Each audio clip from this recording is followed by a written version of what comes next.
What if your podcast could build your business before you even have an offer? Well, in this episode of the Podcast Cafe, I'm joined by Christi Johnson, a business coach and the host of the Dream Biz Podcast. Don't you just love that name? We talk about how starting her podcast actually helped her find clarity, build authority, and ultimately launch a sustainable coaching business. So what began as a passion project through the pandemic turned into a training ground and marketing engine for her current business. Christi shares how podcasting gave her the confidence and credibility to become a coach, and how she uses her show now as the backbone of all of her content, from blog posts to lead magnets to social media to Pinterest to email. You are actually going to be so impressed by the amount of content that you can squeeze out of a podcast, and Christi can really prove that. So whether you're just starting out or wanting to repurpose smarter, or wanting to become the expert, this conversation with Christi is full of insights into how podcasting can help you with your long-term goals. Welcome to the Podcast Cafe, where we're serving up everything you need to know about podcasting, from tips, stories, and strategies for podcasters from podcasters. I'm your host, Haley Hayhurst, the founder of Espresso Podcast Production, a full-service podcast agency helping business owners, creatives, and thought leaders launch and grow their shows. Whether you're just starting out or want to take your podcast to the next level, this is the place for you. Each week, we'll dive into practical tips, actionable strategies, and of course, stories from other podcasters so that you can build up a podcast that you love and that works for your business. So grab your coffee, get comfortable, and let's get started. Welcome to the Podcast Cafe. Hey, Christi, welcome into the Podcast Cafe. I am so excited to be chatting with you today. Thank you so much for having me, Haley. I'm so excited to be here. Of course. So we connected not too long ago. I was actually on your podcast, which I'll link in the show notes. And so now the tables are turned and I get to interview you. Yes, I'm so excited. It was so great having you on the show. Everyone should check it out. We talked about podcasting and marketing, obviously, because that is your wheelhouse. And it was so much fun. So I'm so glad I can be here. I love a good podcast swap. Oh my gosh, me too. Me too. So my very first question that I have for you, a very important one, is since we are in the Podcast Cafe, what is your go-to coffee order? 1,000%. It is a iced lavender oat milk latte. Oh my gosh, delicious. No one said that on the podcast yet. And I love oat milk. I'm not even lactose intolerant, but I try to just cut out dairy sometimes. And so I do it in my coffee order. Yum. I love an oat milk. Where are you located again? I'm in Greenville, South Carolina. So it is in the northwestern part of South Carolina, kind of close to like Asheville, North Carolina.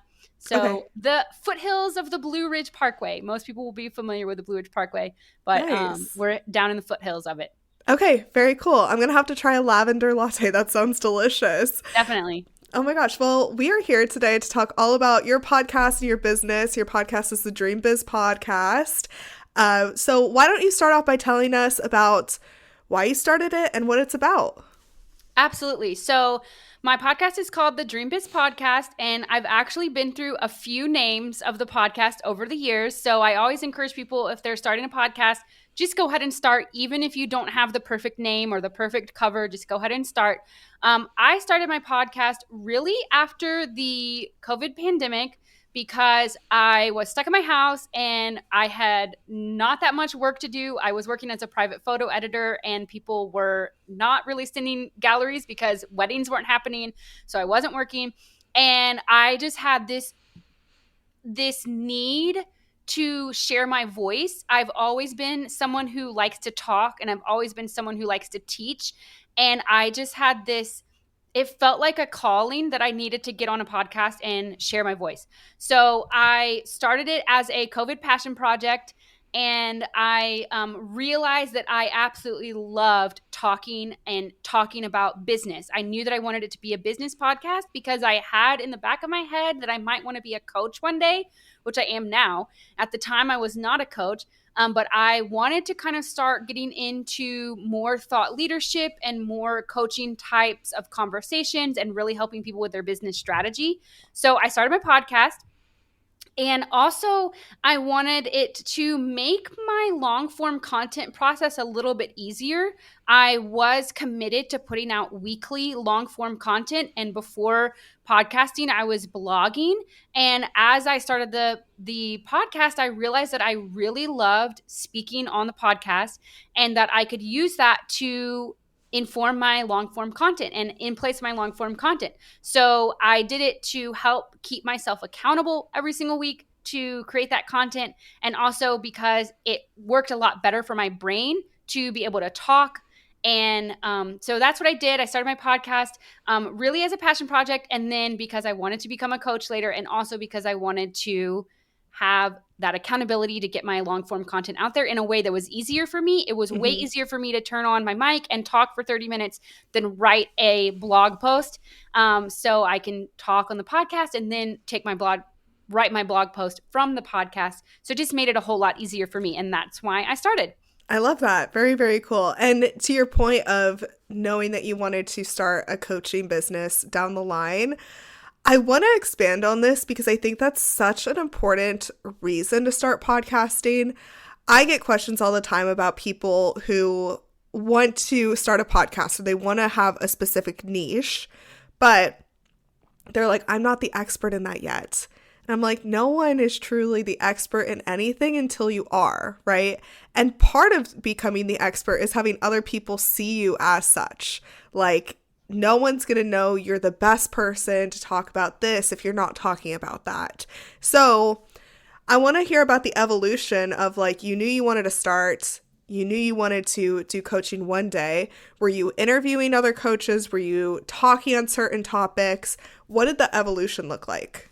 That is a great question, and I love that you asked that. And I can also kind of share how the name of the podcast evolved for me over time.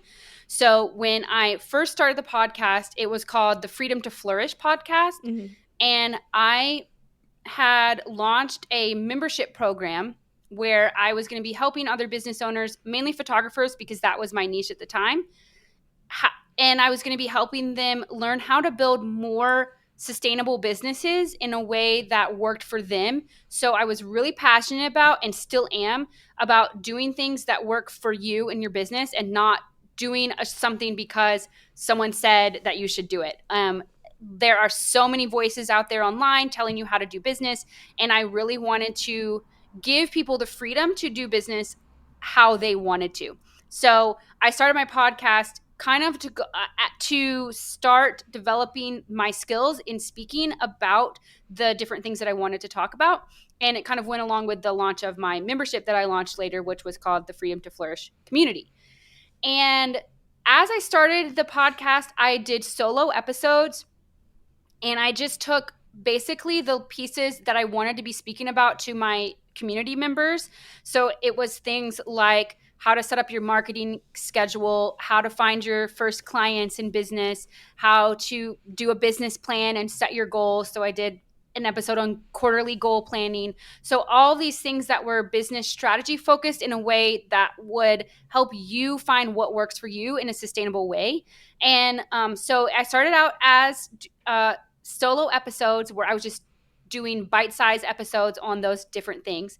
And then as I got into it, my membership wasn't really growing. And so I kind of put that on the back burner, and I didn't really feel like it was time for me to be a coach at that time. But I still wanted to keep showing up because I fell in love with podcasting and I loved it over blogging every single week. It was way more fun for me. And I was not going to do guest episodes really because I thought it was too much work. But then I also didn't really know where I would find guests to be aligned. But then I had someone reach out to me from a PR firm, and her name is Megan Ely from OFD Consulting. She's an incredible person, and I've had her as a guest on my podcast twice.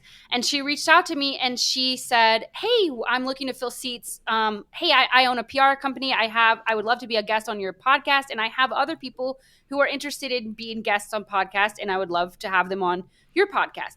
And she found me because I am in the wedding industry, and she found me in a Facebook group, a wedding Facebook group.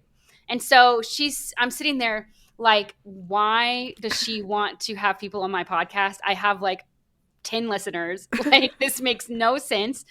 But I was like, okay. So I said, yeah, come on my podcast. That'd be great. That's all these episodes that I don't have to come up with the content. And so I didn't really know what I was getting into. I didn't really know how to do a guest episode because I'd never done it before. But I had such a great experience because the people that she sent to me were already vetted by her PR company. So they were already great guests. She sent me their topics and everything ahead of time. And they were all aligned because I was in the wedding industry and she was in the wedding industry. So I started doing the guest episodes and I really enjoyed them and I enjoyed connecting with other people. And I changed the name of the podcast at that time to the Crush Your Goals with Christi podcast because I really thought that I was going to be helping people more with goal setting and things like that in their business. And again, that didn't really work out for a couple years, but I kept showing up. I did take a break from podcasting for a little bit because I was dealing with some things with my mental health. And so I wasn't really able to kind of show up every single week. So I took a break for a while. And I think it's really important to take those breaks when you need to. Everybody always says you got to show up every single week, like rain or shine. But for me, I was like, I'm not going to cause myself an anxiety, a panic attack every week to get the content out there if it's not serving me. So I took some time to kind of collect and, decide if this was what I really wanted to be doing. So then from there, I decided, yes, I do want to come back to podcasting. And on my 100th episode, I relaunched it as the Dream Biz Podcast. And the idea behind the Dream Biz Podcast was that I would give actionable tips on how to grow your business your way. So throwing out the rule book and doing what works for you and what also is going to help support your mental health. So that was 68 episodes ago, and I'm still going strong. So I've been weekly since then, and it has been great. And I now use it as a tool to continue to speak about things. And now I am ready to be a coach. I just launched my coaching business at the beginning of this year. And I'm so glad that I did that because now I have, 160 episodes that I can show to people that I've been speaking on topics about business strategy and sustainable business strategies and doing what works for you. So I'm really glad that I did incorporate that early on. Now that I am ready to step into that coaching field. So it really has served me along the way, but I also haven't felt the need to stick into a structure or something that I decided on. If it's not serving me anymore, I feel like I have the freedom to switch it up. I changed the podcast name 3 times. I'm pretty confident it's going to stay this from now on. I even trademarked Dream Biz. So I'm kind of stuck now, but it really does encapsulate what I want to talk about. And so it has grown over the years to serve me and my business. It's giving me lots of practice, talking about business topics, connecting with other people on the podcast and having them come on as experts. And now I'm able to kind of have more of that credibility to show people that, hey, yes, I have been speaking on business strategy for a few years and you can trust me as a business coach and here's the evidence, so it really has grown with me and my business. I love that. Thank you so much for sharing that story because I think that is what people need to hear. The topic or even the name that you start your podcast with does not have to be the last name or topic it'll ever have. It can and should change with your business. So now that you have 168 episodes, yes, people can go back and listen to your first episodes that were about starting a business, and now all these interviews with experts and still your coaching episodes. And so I think that evolution piece is definitely an important part. And I have to ask, what was it like changing the name of your podcast? I know some people that want to change the names of their podcasts, but they are nervous. They're like, what are people going to think? How did it go for you? Oh my goodness. I did not have any of those fears at all, to be honest. I think because I've always been the type of person that is well, this is serving me better and this explains it better. So of course I'm going to go with it. So I felt like the Freedom to Flourish podcast was kind of vague. It didn't really say anything about what my podcast would actually be about. But then as I transitioned into Crush Your Goals with Christi, it was a little bit closer because, okay, I'm going to be helping you with goal setting. But then also it was like, am I helping you with fitness goals, financial goals, business goals? Like, what is this about? So I felt like changing it to the Dream Biz podcast made more sense because I'm talking about business and building a business that's the business of your dreams and really works for you. So it went totally well for me because I didn't have any of those feelings of like, oh my goodness, I shouldn't change it. At the same time, I didn't really start growing my audience, and like I wasn't established as like a well-known name of a podcast that people would know. Like if you think of like Jenna Kutcher's podcast, the Gold Digger podcast, if she were to change her podcast, that would probably not be great for her because everyone knows the name of her podcast. But for me, not that many people knew the name, so it didn't really feel like it was that big of a deal for me. So I just went with it. And then I made it a special announcement on my Instagram and my email. I said, we're celebrating 100 episodes with a brand new name for the podcast and new cover art. It's the Dream Biz Podcast. And I felt like this reflects more what my goals are. And the response was all positive. I didn't have any negative response. The only thing that happened was I did have one person who was a guest on the podcast previously said, hey, congratulations on your new podcast. And I just said, oh, actually, it's the same podcast. I had changed the name. So that's really the worst thing that happened. Right. But, and like getting congratulations and bringing new attention to it is never a bad thing. Absolutely. So it actually went really well for me. I love that. Okay. Thanks for sharing that. I think, I get that question a lot, and I want to be like, it's not that big of an issue unless you are like Jenna Kutcher, right? Yeah. Unless it's like you have a top 10 podcast. You have a lot of flexibility, and I think that is the beautiful part of marketing and having like a smaller business is you can be well known in your niche, in your community, and you still have the flexibility to make changes because you might not be like a household name yet, Yeah. And I kind of knew that with the other names. Like I kind of knew that they weren't like, I wasn't all in on either of those names. So I didn't do anything like I didn't have the domain name for either of those things. It was always just christijohnsoncreative.com/podcast. Like it was always the same thing. So it didn't really cause me any problems because they could still get my episodes at the same place on my website. It's still christijohnsoncreative.com/podcast. Now I do have dreambizpodcast.com. But before that, I didn't have it. So I didn't have to deal with anything like that. So if you were thinking about changing your name, just think through like, why are you changing the name and how important is it to you? If you were like, yes, this is the totally aligned name, then I would definitely I would definitely go for it and change that name and just know, okay, you might need to change these backlinks or whatever, or keep that URL and do a redirect. It's really not going to be that big of a deal unless you're like a household name, which most of us are not. Yeah, right, exactly. And to go back to your point about having this as the backbone of all of your content, I agree with you because you can't turn a blog post into a podcast episode. You can't turn a reel into a podcast episode, but you can turn a podcast episode into both a blog post and a reel. So it gives you a lot of content to play with. What are some of the ways that you repurpose and utilize your podcast episodes, maybe in your coaching now? Do you ever assign it as like homework for your clients? I know a lot of people that do that. Yes.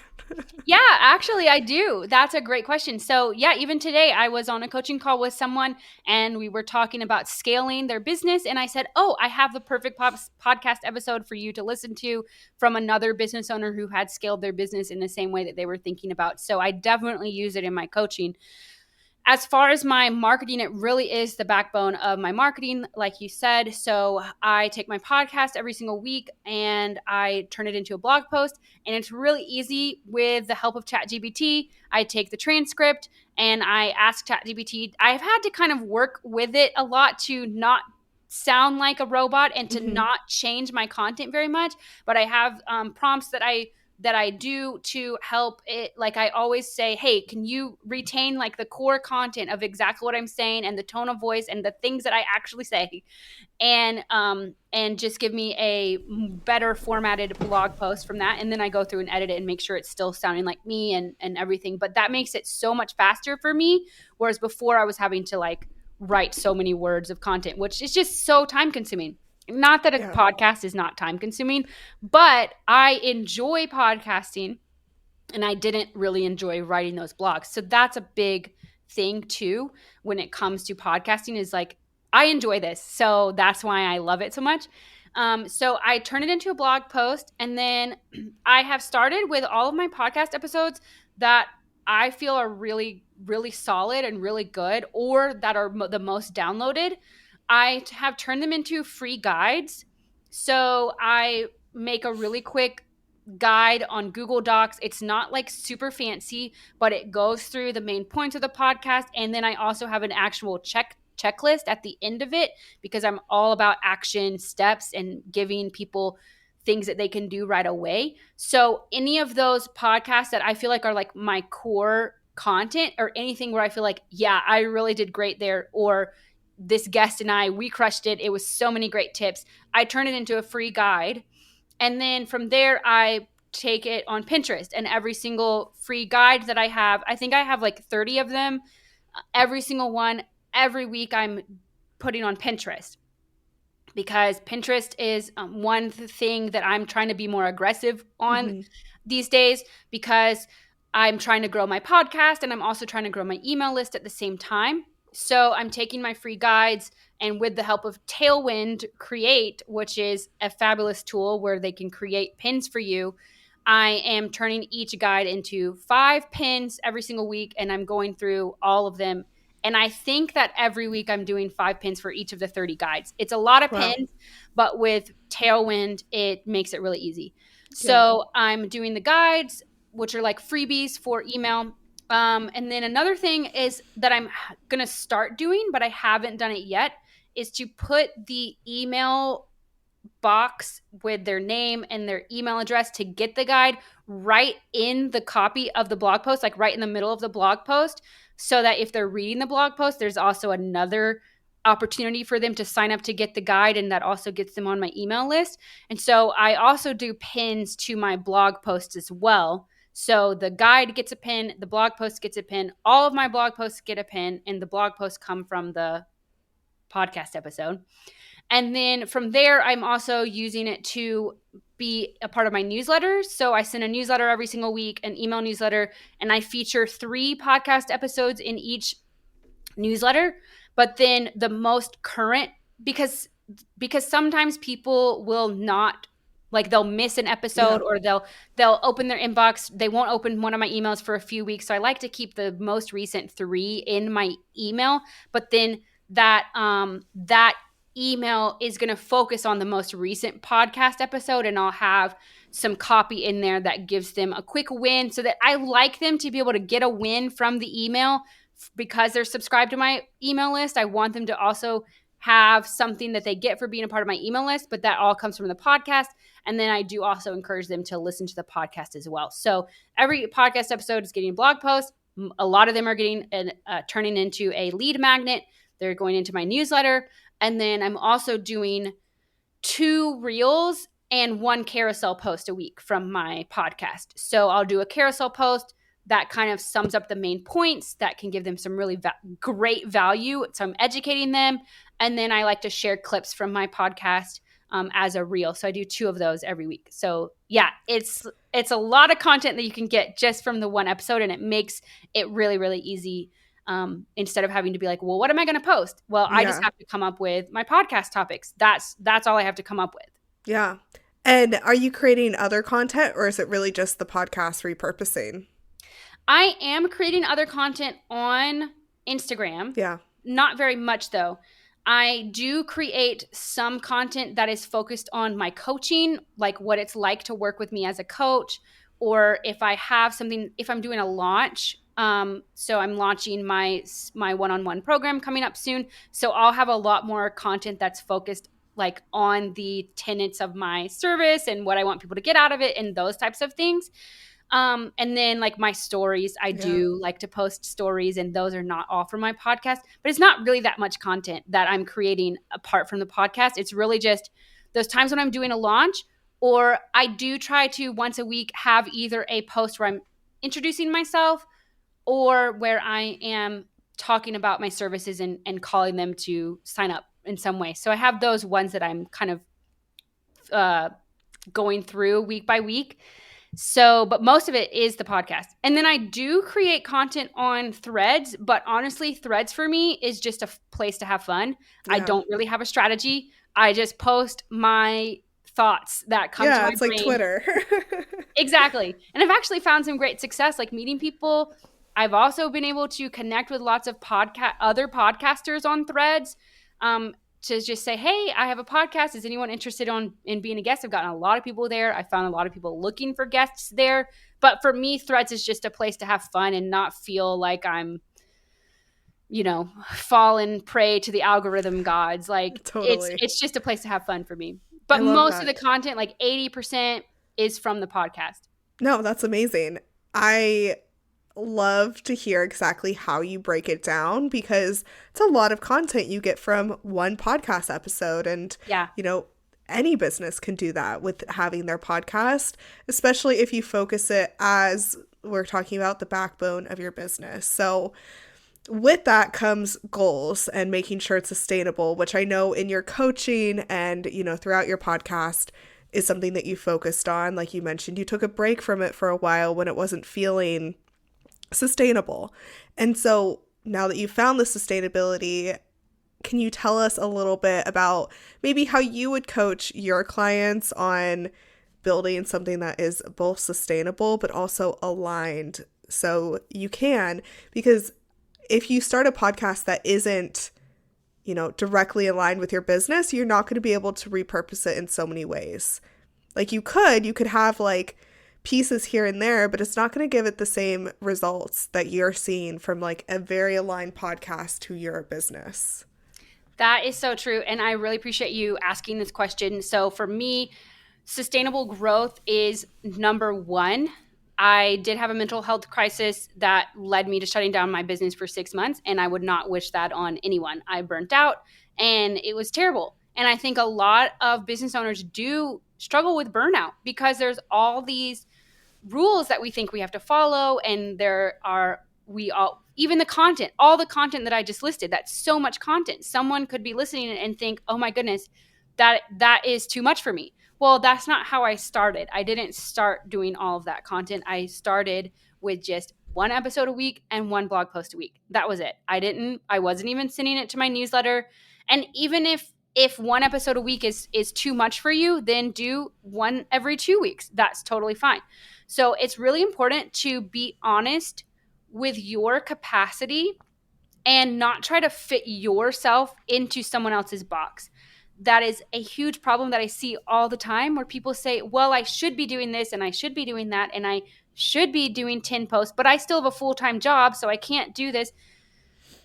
I always encourage people to stop, take a breath, and really be honest about what is your capacity, how much time do you actually have, and what is going to be enjoyable for you to create.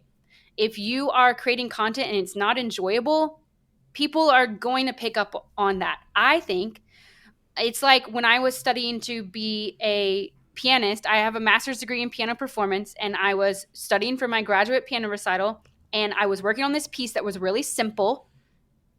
It was a musically easy piece, but I was struggling. It didn't sound good at all. And I played it for one of my friends, and he said, what are you thinking as you're playing? And I said, well, I'm stressed out because I'm really worried that people aren't going to think this is as beautiful as I want them to believe that it is. Like, I know it's beautiful, and I'm stressed about that I can't get it as beautiful as I want it to be.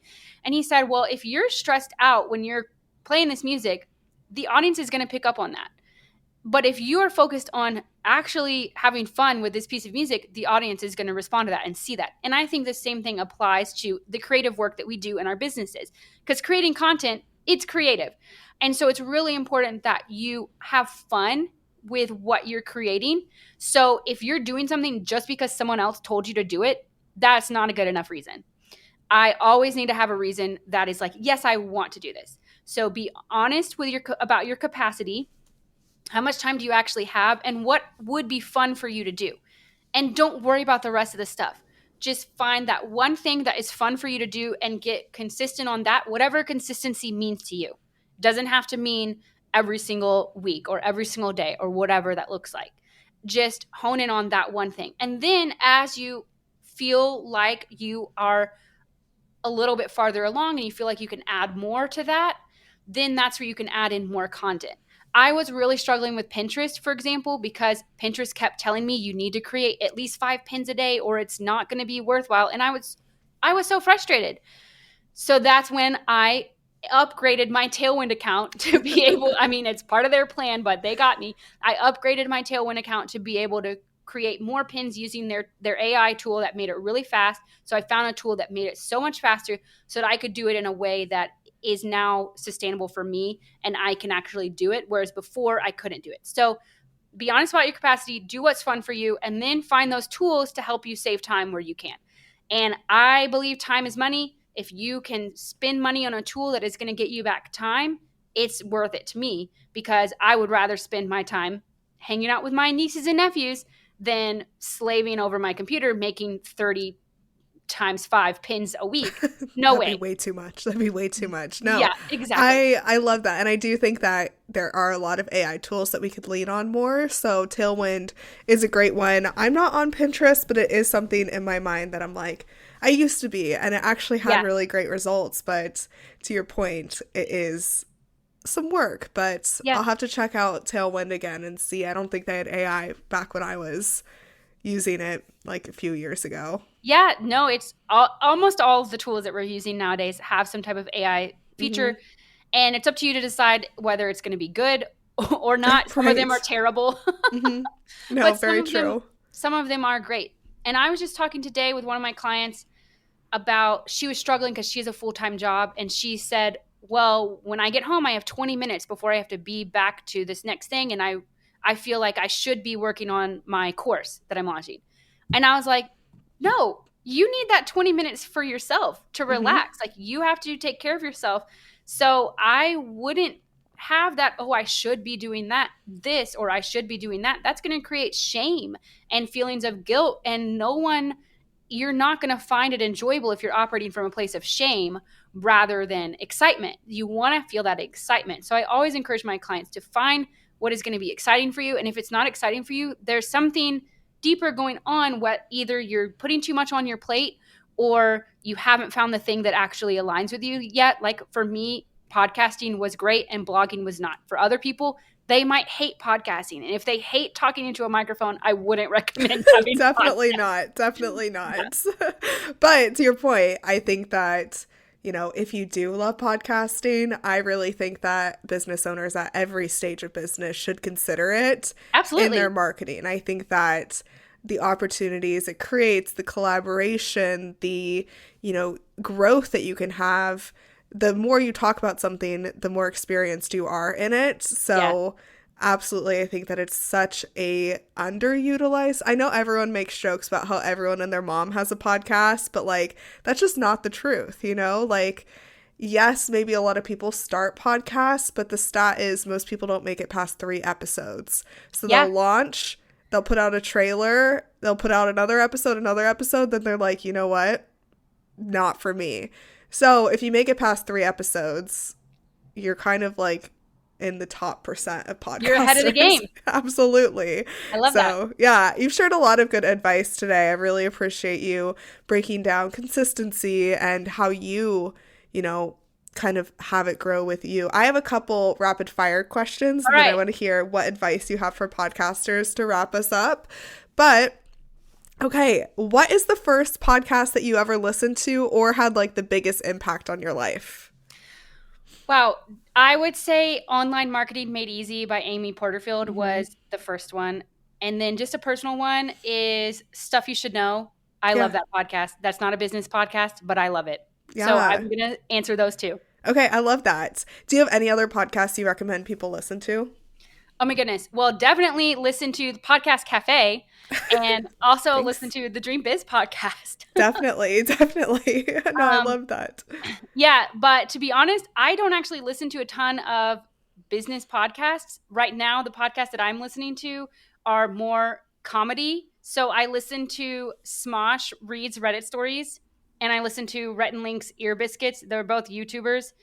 That's just where I am right now with my podcasting. I'm listening to things that are going to give me a laugh rather than tell me what I should be doing in my business. Yeah, no, I That's where think I am that's right so now. important because people always ask me what my favorite podcasts are, and I'm like, I listen to so many for my clients. Like, yes, I listen to other podcasts too, but like, I know some people that listen to like 8 podcasts a week. Like, that's they religiously follow it, and I'm like, no, not Yeah, me. I But I religiously follow those two and stuff you should know. yeah, Um, and then definitely Amy Porterfield's podcast that I already mentioned, Online Marketing Made Easy. It's a great one. yeah. What's your favorite podcast listening platform? Ooh, well, I was previously an Android user, and I listened on Google Podcast, and then they got rid of Google Yeah. Podcasts. So right now I'm listening on Spotify, which Okay. is not my favorite, but it's fine. I do like it on Spotify Wrapped, but that's what Yeah. I'm listening to right now. Okay, I love that. I love that. Okay, 2 last questions for you. I would love to hear any advice that you have for podcasters. Like, what advice do you want to leave them with? My advice would be to grow at a sustainable pace. I know I said that already, but that's truly the biggest piece of advice that I could give. If you are overwhelmed by the idea of releasing an episode every single week, then maybe create a shorter podcast every single week or release something every 2 weeks. I do think that having something come out at least every 2 weeks is a good idea. But my advice would just be to find something that works for you and a pace that works for you. Yeah, I agree with you on that. I know someone that has had a podcast for the past 16 years. He was actually on this podcast. His name is Gordon Firemark. He's a lawyer. I think he's episode 5. I don't know. I'll put it in the show notes. But he has had a podcast for the past like 16 years because he only puts out one a month, and that's what's sustainable for him. Perfect. And like, that's way better than burning out after, 3 episodes. But I'm right there with you. Like, I love putting out 1 episode a week. I have clients that put out 2 a week. I have clients that put out 1 a month. Like, it's all across the board. But I always say to them, yeah, consistency can mean anything. It's just whatever you can do. Whatever's not going to Exactly. freak you out and like, burn you out. So, no, I really love that piece of advice. And Christy, last question for you. What is the most surprising thing you've learned about yourself through podcasting? Wow. Well, I learned that at first it was hard for me to listen to people because I would get distracted and I wouldn't be able to follow up with questions to them as I was being a host. Mm-hmm. But then I also learned that I was able to learn how to be a better listener. Mm-hmm. So I learned how to be a better listener. I take notes now on the things that I want to come back on. And I think I have learned most of all that I am capable of growth, that I don't have to be stuck in a box, and that where I was when I first started is not where I am now, which is a good thing. So I learned that I needed to become a better listener, and then I was able to do some things to help myself become a better listener. So I would say that I'm capable of growth. I love that. Ugh, what a valuable lesson. Tell us all about your coaching offer that you have now. Yeah. Oh my goodness. Thanks for asking. So I am right now working on launching my signature service, which is the Dream Biz Strategy Lab. And you can sign up for either 6 months or 1 year. And what's different about this coaching program is that I also offer some done with you implementation services. So the most coaching that you do with someone will be week to week coaching, and you're just talking to them, and that's it. But I really like to get into the nitty gritty of people's businesses and their strategies and actually help them. I spent a couple of years as an online business manager and was doing a lot of management for people and setting up systems and workflows and things like that. So I wanted to implement that into my coaching. So it starts off with a VIP day where we really dive in and work on your biggest priorities. I can set up your email platform or set up your website or your funnels, your workflows, whatever it is. And then from there, every quarter, we meet for a deep dive into your strategy to really define what you want your strategy to look like, set your goals for the quarter. And then in between that, we have monthly coaching calls. And then in between that, we have unlimited access to me on Slack through voice message or chat so that we can work through any mindset issues that come up. Sometimes you just need a pep talk. Sometimes something happens and you're like, oh my goodness, I feel terrible about this. I don't know what to do next. And you just need someone to talk to. So we have that. So it's called the Dream Biz Strategy Lab because it's all about strategy and working on things that will be aligned for you. It's all about growing without sacrificing your mental health. I'm really passionate about that. And it is launching very soon. And you can learn all the details about that at christijohnsoncreative.com/strategy. And I'm sure Haley will have that in the show notes. But that is my one-on-one coaching program that is launching very soon. And I'm really excited about it. I love that. I'm excited for you. Thanks for telling us all about that. Christi, this has been so much fun. I will put all of your links in the show notes, but I really appreciate you taking the time to chat with us today in the Podcast Cafe. Thank you so much for having me. It was great. Thank you so much for joining me in the Podcast Cafe. I hope you're leaving with fresh ideas and inspiration to take your podcast to the next level. Remember, podcasting is a journey and you don't have to do it alone. I'm here to help you every step of the way. Let's connect. Be sure you follow me on Instagram at Espresso Podcast Production or visit espressopodcastproduction.com for more tips, resources, and behind-the-scenes insights. I'd love to hear about your podcasting journey. If you've enjoyed today's episode, make sure you hit subscribe so you never miss an episode.